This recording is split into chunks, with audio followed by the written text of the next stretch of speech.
تمہارے ہاں گاؤں میں دستور ہوگا، ہمارے شہروں میں دستور ہے، جب لڑکا پہلی رات لڑکی کے پاس جاتا ہے، اللہ اکبر، کوئی کہتا ہے پہلی مرتبہ چہرہ دیکھے گا، منہ دکھائی میں کیا دے گا، کوئی کہتا انگوٹھی بنا رکھی ہے، کوئی کہتا میں نے لاکٹ بنا رکھا ہے، کوئی کہتا میں ہاتھ میں 5000 رکھوں گا، یا تو نظام الٹ ہے، معاملہ الٹ ہے۔ میرا نبی دولہا بن کے پہلی رات سیدہ خدیجہ الکبریٰ کے حجرے میں گئے، اللہ اکبر، میرے نبی اندر داخل ہوئے، سیدہ خدیجہ الکبریٰ نے قدموں کی آہٹ سے پہچان لیا، گھونگھٹ میں کہنے لگی سونے جہاں کھڑے ہو وہیں کھڑے رہیے، اپنے تکیے کے نیچے ہاتھ ڈالا، 40,000 درہم اٹھائے، حضور کے قدموں پہ لا کے رکھ کے رونے لگ گئی، کہنے لگی کملی والے اب گھر میں یہی کچھ بچا تھا جو آج میں نے تیری جوتیوں پہ قربان کر دیا ہے۔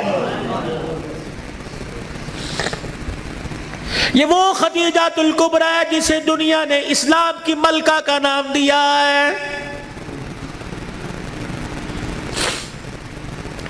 اسی کی بیٹی سیدہ فاطمہ الزہرا رضی اللہ تعالی عنہ، کائنات کے اندر بڑے بڑے جوڑے آئے لیکن اللہ کی قسم فاطمہ علی سے بڑھ کے جوڑا کوئی نہیں آیا ہے۔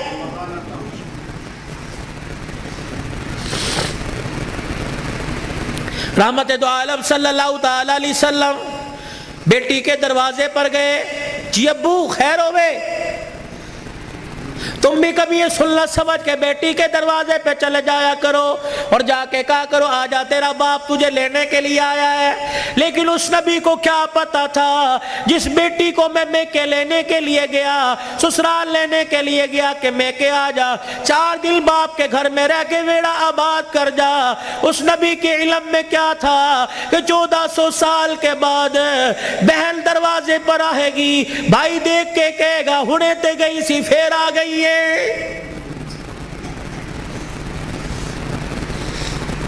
کتنی بہنوں کو روتے دیکھا، بھائیوں کو پھول کر کے کہتی ہیں ابا جی دے مرن تو بعد ایک مرتبہ بھی تو نے بلانے کا فون نہیں کیا ہے۔ او لوگو چھٹیوں میں بہن کو بلا لیا کرو، عید تہوار میں بہن کو بلا لیا کرو، رب ذوالجلال کی قسم ہے تمہارے گھر میں آ کے بہن کھائے گی، پروردگار عالم بہن کے کھانے کی برکت سے اللہ تیرے رزق میں اضافہ فرمائے گا۔ ماں باپ کو کھلانے سے، بہن بھائیوں کو کھلانے سے اللہ کی قسم گھر کے اندر برکت آیا کرتی ہے، بے برکتی نہیں ہوا کرتی، گھر کے اندر رزق میں عزت میں اضافہ ہوا کرتا ہے۔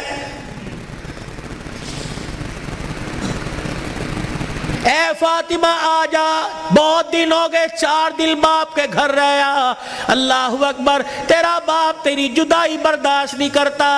سیدہ فاطمہ نے ابو جان کا ہاتھ پکڑا، رحمت والے نبی صلی اللہ تعالی علیہ وسلم کا ہاتھ پکڑا، اندر لے گئی، کہنے لگی ابا جان جانے کو تیار ہوں لیکن مجھے ایک بات بتلاؤ، جب آپ نے مجھے اپنے گھر سے علی کے ساتھ رخصت کیا تھا، میرا سر اپنے سینے پہ رکھ کے کہا تھا بیٹی اب تیرے پر میرا اختیار نہیں چلے گا، اب تیرے پر علی کا اختیار چلے گا، آج کے بعد تو میری مرضی کی مالک نہیں علی کی مرضی کی مالک ہے۔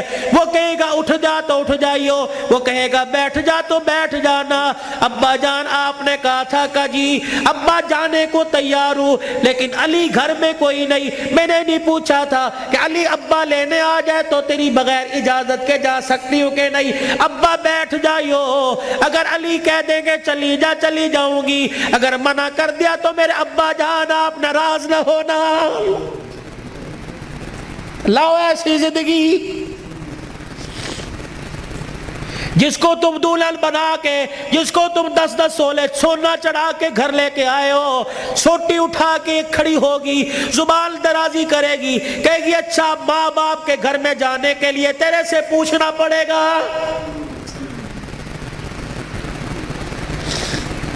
اے علی رضی اللہ عنہ اپنی بیوی فاطمہ سے کہہ دے تیری بغیر اجازت کے تیری بیوی کو گھر سے باہر کوڑا پھینکنے کی بھی اجازت نہیں ہے۔ سامنے خالد بن ولید رضی اللہ تعالیٰ عنہ کا مکان تھا. اے علی تیری بغیر اجازت کے تیری بیوی فاطمہ کو سامنے دروازے میں کھڑے ہو کر خالد بن ولید رضی اللہ عنہ کی بیوی سے بات کرنے کی بھی اجازت نہیں ہے.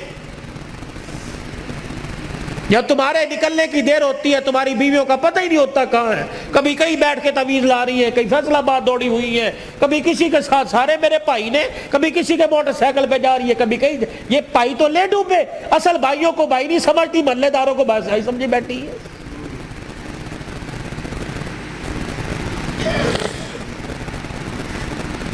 جب شریعت اجازت نہیں دیتی کہ بچہ 10 سال کا ہو جائے, 11 سال کا ہو جائے, تو بہن کو اجازت نہیں بھائی کے پاس بیٹھ سکے, بھائی کو اجازت نہیں بہن کے ساتھ لیٹ سکے, بہن کے جسم کے ساتھ اپنا جسم لگا سکے.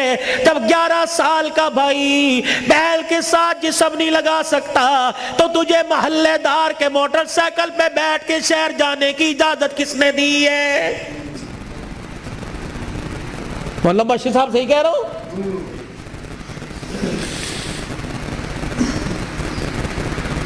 ابا جان ناراض نہ ہونا, نبی بھی نبی تھے. ہائے کہ میرے علی میں فرق ہی کوئی نہیں, علی کہاں میں کہاں, اب تجھے لے جانے کے لیے علی سے اجازت لینی پڑے گی. چپ کر کے گھر کے کونے میں بیٹھ گئے. کب آئے گا کب آئے گا کہاں. اتنی دیر میں سیدنا علی رضی اللہ عنہ نے گھر کے حجرے کا پردہ ہٹایا, ناک کی نتھے پھلائی. فاطمہ ابا آئے ہیں. علی تجھے کیسے پتہ لگا؟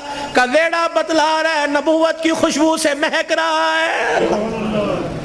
وہ بیٹھے. کیوں, کوئی غلطی تو نہیں ہوگی؟ نہیں علی میرا ابا مجھے لینے آیا ہے. تو گئی کیوں نہیں؟ علی تیرا انتظار تھا.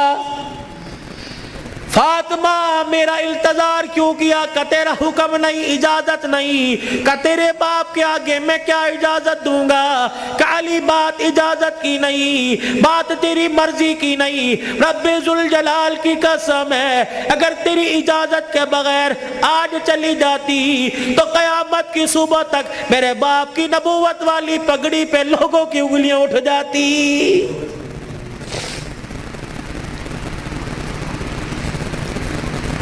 اگر یہ میرا پیغام بہنوں تک جا رہا ہے, بیٹیوں تک جا رہا ہے, خدا کے واسطے لڑنے سے پہلے سوچ لینا میرے باپ کے بالوں کی سفیدی رل جائے گی. گھر کے اندر زور زور سے بولو گی, محلے والے کہیں گے فلانے دی تینے ویکی تماشا لگا رکھا ہے. رب اکبر کی قسم ہے تیرے باپ کی پگڑی رل جائے گی. میری بہنوں میری بیٹیوں روکھا سوکھا کھا کے گزارا کر لو, چرپائی نہیں زمین پہ لیٹ کے گزارا کر لو, گرمی کے پتلے لون نہیں سردی کے موٹے کھدر پہل کے گزارا کر لو. رب اکبر کی قسم ہے آج سسرال میں ماں باپ کی عزت بچا لے, کل قیامت کے دل میدان معاشر میں اللہ تیری عزتیں بچائے گا.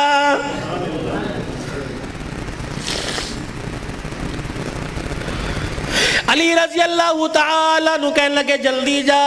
علی جاؤں گی صحیح لیکن جانے کا انداز کچھ اور ہوگا. کیا پایا کہ میرا پردہ آسمان کے ستاروں سے بھی ہو جائے. تو پھر ایسی گود کے اندر حسین نہ آتا تو کون آتا, ایسی گود کے اندر زینب نہ آتی تو کون آتی, ایسی گود کے اندر حسن محسن نہ آتے تو کون آتے.